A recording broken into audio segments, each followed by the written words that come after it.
Apple aurait dû sortir ses lunettes et je vais t'expliquer pourquoi. Alors ces lunettes, c'est les fameuses Ray-Ban Meta dont tout le monde parle en ce moment alors qu'elles sont pas nouvelles, elles sont sorties en fait il y a 1 an. Mais voilà, il y a eu des petites mises à jour et puis surtout en fait, elles ont mis du temps à décoller parce que les gens ont mis du temps à les essayer. En fait, c'est des lunettes qu'on teste et alors moi la première fois que je les ai essayées, je les ai achetées quasiment dans la foulée et ce qui est assez dingue, c'est que dès que vous les faites essayer à quelqu'un, il vous dit mais c'est absolument génial, je veux absolument les acheter. Alors la grande réussite pour moi, c'est que la tech est totalement invisible dans ce produit. En fait, ce sont des Ray-Ban classiques. Alors évidemment, ils ont pris le design le plus gros des Ray-Ban qu'on aime ou qu'on n'aime pas. Elles sont aussi très légères, 44 grammes franchement sur le nez, vous les sentez pas. Et en fait, la seule différence physique, esthétique, c'est que regardez ici, on a des petites caméras, là on a une petite LED et après on a tout un tas de choses qui ne se voient pas. Par exemple, les commandes tactiles sur le côté, les micros, on a aussi des haut-parleurs intégrés. Et ce que je trouve génial, c'est que même si la batterie est vide, ça reste des Ray-Ban, ça reste des lunettes de soleil. Alors ce qui fait aussi craquer les gens, c'est ce petit porte-lunettes qui est vraiment très classique de chez Ray-Ban, voilà. Sauf que ici, regardez, vous avez un petit indicateur qui vous indique le niveau de charge. En fait, là-dedans, c'est une batterie. C'est-à-dire quand vous mettez vos lunettes à l'intérieur, vous voyez, je les mets comme ça. Là, elles vont se recharger. Il y a un port USB qui permet d'alimenter ici la batterie. Mais en fait, quand vous avez des Ray-Ban, ça coûte quand même assez cher. Donc, vous vous baladez avec ce porte-lunettes. Donc, vous n'avez pas du tout l'impression d'avoir besoin d'un chargeur. Elles sont la plupart du temps rangées à l'intérieur. Alors, ça sert à quoi les Ray-Ban Meta? Ce qui est amusant, c'est que chacun y trouve en fait un usage assez spécifique. Souvent, ça tourne autour de la photo, de la vidéo. Moi, par exemple, je les avais achetés pour vous filmer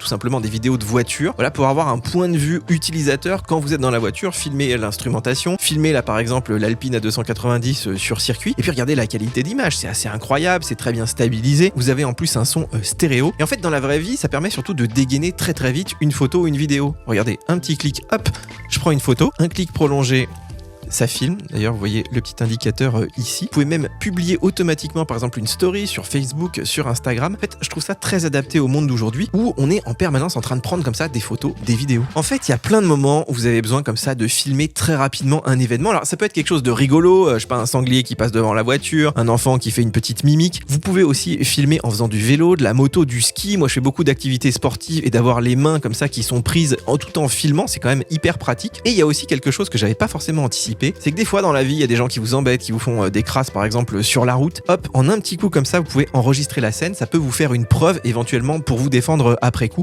En fait, c'est moins ostentatoire qu'un iPhone, c'est aussi beaucoup plus pratique. Et ça, c'est une petite révolution quand même.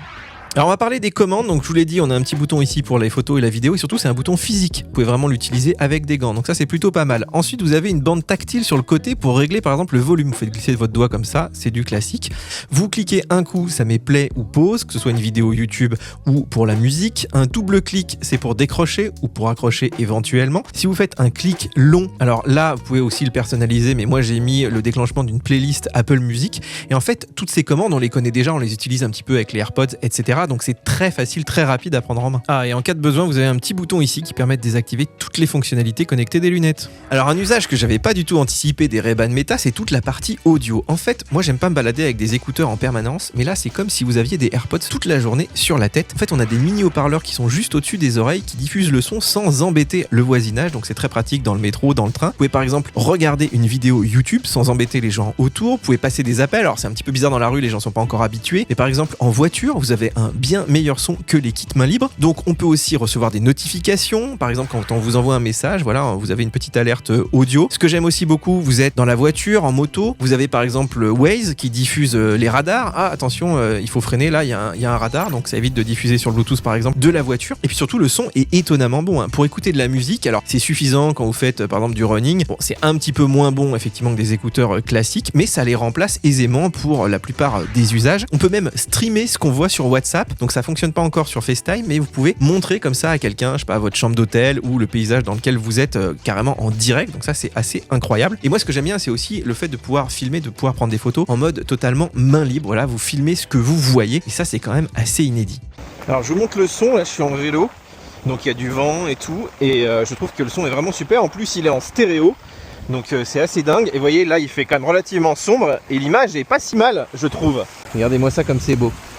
Alors une autre fonctionnalité qui va exploser ces prochaines années, c'est tout ce qui est intelligence artificielle dans les lunettes. Alors pour l'instant, on a juste un assistant vocal, en tout cas en France. On peut lui demander de prendre des photos, des vidéos, vous êtes à vélo comme ça, c'est très très pratique. Il va aussi vous lire vos messages quand vous êtes en voiture, très sympa, comme du Bluetooth finalement. Mais le gros potentiel, c'est sur l'IA. On aura une sorte de Google Lens dans les lunettes, du ChatGPT avec des yeux et des oreilles. Regardez, là je suis sur le port de la Grande Motte, j'aimerais savoir combien coûte ce voilier, qui a construit cet immeuble. Et bien ça va arriver, Meta va vous donner comme ça cette information. On va aussi avoir de la traduction en temps réel. Vous discutez avec quelqu'un qui vous parle allemand par exemple, il va vous traduire la conversation. Vous imaginez les possibilités ici. Donc on peut commencer à tester ces fonctionnalités avec un VPN aux États-Unis, c'est pas encore très simple, mais vraiment il y a un potentiel incroyable. Alors je vais juste vous montrer l'assistant vocal, comme c'est amusant à utiliser. Hey Meta, prends une photo. Et vous voyez, j'ai pris une photo. Donc c'est quand même hyper pratique. Hey Meta, quelle heure est-il ? Il est 13h02. Hey Meta, quel est mon niveau de batterie ? 72% de batterie. Et vous voyez que c'est quand même hyper réactif, le son est vraiment pas mauvais du tout. Franchement, c'est même meilleur que Siri. Alors par contre, tout ce qui est recherche sur internet, ça fonctionne pas encore, effectivement, alors que ça marche aux États-Unis. Par exemple, Hey Meta, qui est Steve Jobs ?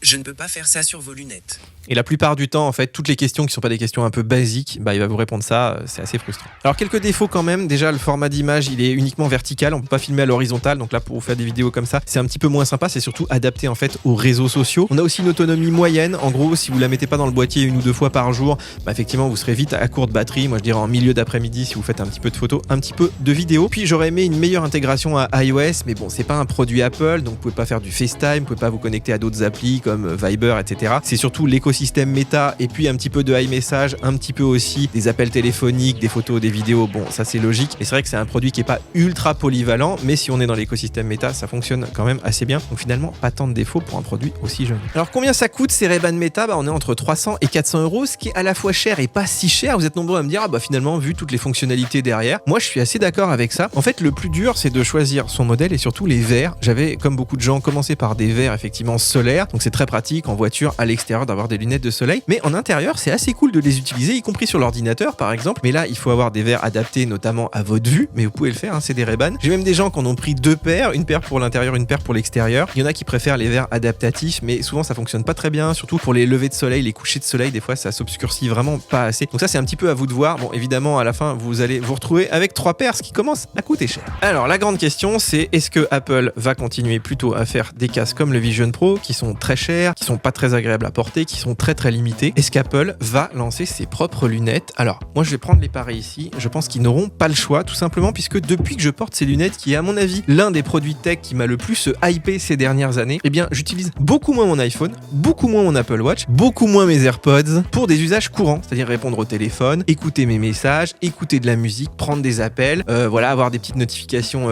ici et là, filmer, faire des vidéos. Vous voyez que ça commence à faire pas mal de choses. Quand on a l'IA qui va arriver, on se dit finalement ce produit ça pourrait être le prochain iPhone. Il manque juste un écran, pour tout un tas de fonctions qu'on a effectivement l'habitude d'utiliser sur un téléphone. Mais les écrans ça arrive, d'ailleurs Facebook en a présenté. En fait, avec ces lunettes, Facebook est en train de nous remettre petit à petit les fonctions du casque dans un produit beaucoup plus accessible, beaucoup plus grand public et qui est surtout utile. Là aujourd'hui, ces lunettes sont déjà utiles, ce qui n'est pas le cas, on l'a vu avec le Vision Pro.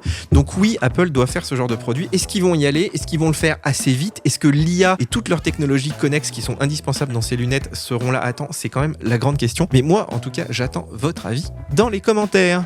Alors pour conclure, est-ce qu'il faut craquer pour ces lunettes Ray-Ban Meta? Je vous avoue que depuis l'iPhone ici, c'est vrai que c'est un des produits tech que j'ai intégré le plus vite dans mon quotidien. C'est assez surprenant. Alors évidemment, il y a des gens qui aiment pas tout l'écosystème Meta, Facebook, Messenger, WhatsApp, Instagram. Mais je dirais que contrairement au Vision Pro ou même à l'Apple Watch, il y a quelques différences majeures. Notamment, c'est un produit qui, en quelques secondes, vous lui trouvez une réelle utilité. Que ce soit pour écouter de la musique, prendre des photos ou répondre à un appel par exemple en moto. C'est pas non plus un nouveau produit, c'est-à-dire on a déjà tous des lunettes de soleil, donc on se dit finalement c'est qu'une paire de lunettes de soleil à rajouter dans son quotidien. Et puis surtout ça permet de se passer un peu d'autres produits. Par exemple, moi j'utilise quasiment plus les AirPods, y compris dans l'avion, dans le train. Et puis je regarde aussi beaucoup moins mon téléphone. C'est aussi moins dangereux quand vous êtes à moto ou au volant. Et puis je dirais une dernière chose, c'est un petit peu comme les voitures électriques. Tout simplement c'est un produit à essayer. Vous allez en boutique, essayez de passer quelques appels. Et croyez-moi, je pense qu'en quelques secondes, en quelques minutes, vous aussi, vous allez craquer. Et voilà pour ce test des Ray-Ban Meta, un produit qui est quand même assez incroyable, que j'avais vraiment sous-estimé. Donc dites-moi ce que vous en pensez, bien sûr, dans les commentaires. Ce test n'est absolument pas sponsorisé ni par Ray-Ban ni par Meta. Donc bien sûr, encouragez-nous en prenant un abonnement VIP. Il y a très peu maintenant de chaînes YouTube qui sont pas sponsorisées par les marques. Et puis bien sûr, vous pouvez liker, vous pouvez vous abonner à la chaîne. Il y a aussi un petit test écrit. Moi, je vous embrasse et je vous dis à très bientôt.